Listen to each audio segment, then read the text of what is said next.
भी पहुंच चुके हैं और हमारे बुजुर्गों के कुछ संदेश भी आप तक पहुंच चुके हैं, लेकिन सबसे मेन कारण निकल के ये आ रहा है कि इन चीजों को मानेगा कौन, इन चीजों पे चलेगा कौन। तो हम ये कहने चाहते हैं कि मानने वाले ही हम ही हैं और समाज के परिवर्तन को बदलने वाले आप सब और हम सब ही हैं। जिस प्रकार से मैं दो मुद्दों पे जरूर बात करूंगा, बाल विवाह। हम बाल विवाह पर पूर्ण तरीके से चर्चा करेंगे। हमें बाल विवाह क्यों नहीं करना चाहिए, बाल विवाह से हमको क्या हानि होती है। जब तक हम ये चीज नहीं समझेंगे तब तक आप बाल विवाह नहीं रोक पाओगे। तो पहले हमें बाल विवाह के रिवाज समझना होगा कि बाल विवाह जब हम बचपन में बच्ची की शादी छोटी उम्र में कर देते हैं तो कई समस्या मेडिकल से लेकर समस्याएं शुरू हो जाती हैं।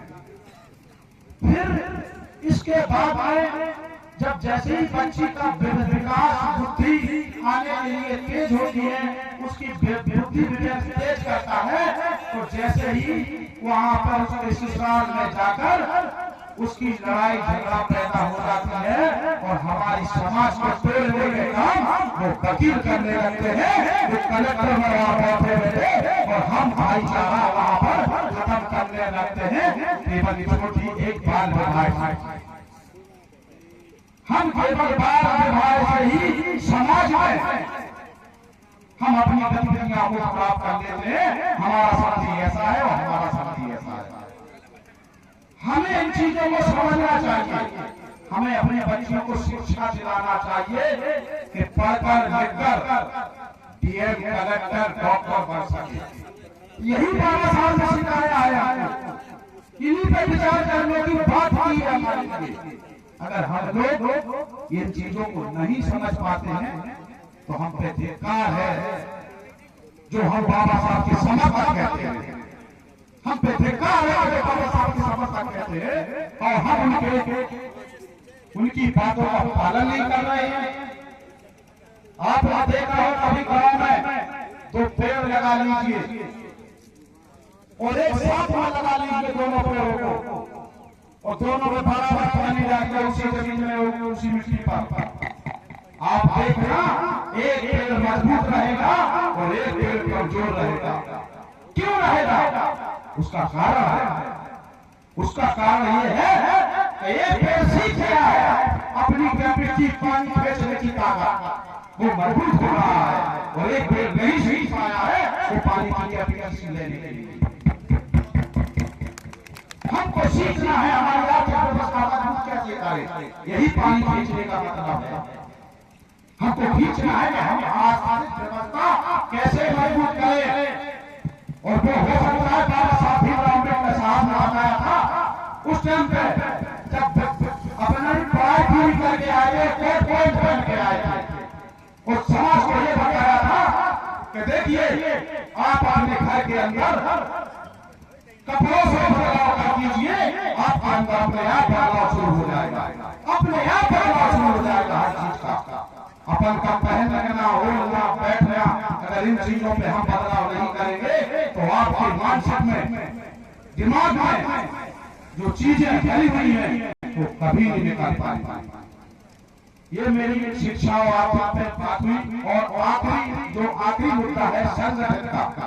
हम आपसे संगठित क्यों होना चाहते हैं?